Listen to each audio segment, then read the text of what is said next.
Welcome back. Today we're making this beautiful buttercream flower cake. While this design might seem challenging at first, trust me, it's a lot easier than you might think. We start off by adding a dab of buttercream onto our 10-inch greaseproof cake board, and we're stacking our 8-inch vanilla cake layers here. I used my favorite fluffy vanilla cake recipe, but you can really use any flavor of cake to make this design. Today we're using American buttercream, which I love using for a lot of different reasons. I love it because it's super easy to make, it colors beautifully, and it's one of the most stable buttercreams out there. If you find American buttercream too sweet though, you can totally use a less sweet frosting like Swiss meringue or Italian meringue buttercream. I've colored my base frosting here a very light shade of pink just to help the other colors pop once the cake is finished, but again, you could also use plain white buttercream or really any delicate shade of frosting here. Once our cake layers are stacked, we're covering the cake in a thin layer of buttercream just to help lock in all of those crumbs, and once we've smoothed the sides with our large offset spatula and our bench scraper, we're cleaning up the top and then chilling the cake in the fridge or freezer until the frosting is firm to the touch. And then it's time to work on our buttercream flowers. The first step is to color our remaining buttercream, so we're dividing our frosting evenly between 4 different bowls, and we're coloring them with gel food coloring. You can really make any color scheme with this.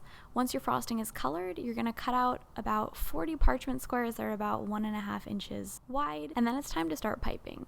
So the first type of flower I made is a chrysanthemum, and I'm using a C-shaped frosting tip like an Ateco 80, and you're just going to pipe around the yellow buttercream that's in the center. I piped that using just a regular small grass frosting tip, like a Wilton 233. Then we're carefully lifting this parchment paper off of our flower nail, placing it on a tray, and we're going to end up freezing all of these flowers to make them easy to handle. So that first chrysanthemum was a smaller version, and we're also going to make about 5 larger chrysanthemums that are going to really be our statement flowers. So here I'm starting with bigger petals on that base layer, and I'm actually going to do 3 layers of petals. This is going to make these flowers both a little bit larger and a little bit more complex, and it's going to really add a lot to the design of this cake. The next design that we're going to work on is called a ribbon rose. I like to call it a rolling rose. It has a lot of different names, but it's really just piping a spiral of frosting to look like a cute little rose. We start by piping a little dollop in the center of our parchment paper, and then we just spin our flower nail while piping to create a pretty swirl just like this. Now this is a larger rose that I piped here, and we're also going to pipe some smaller versions of this.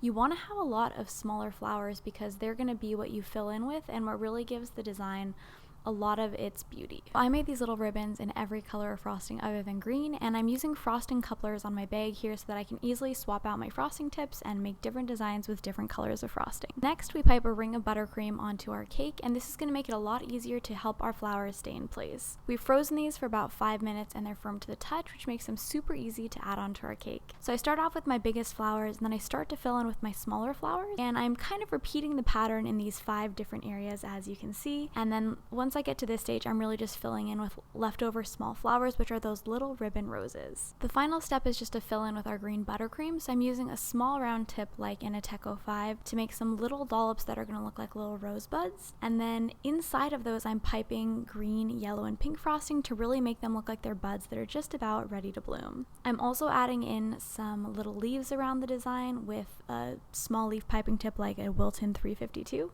And then our buttercream flower cake is all ready to go. This really is such a fun and beautiful design for a cake, and even if it might seem a little bit out of your comfort zone, I really encourage you to try it. It's so much fun to make. The recipe for this cake, along with all the piping tips that I used today, are included in the video description below. And until next time, happy baking!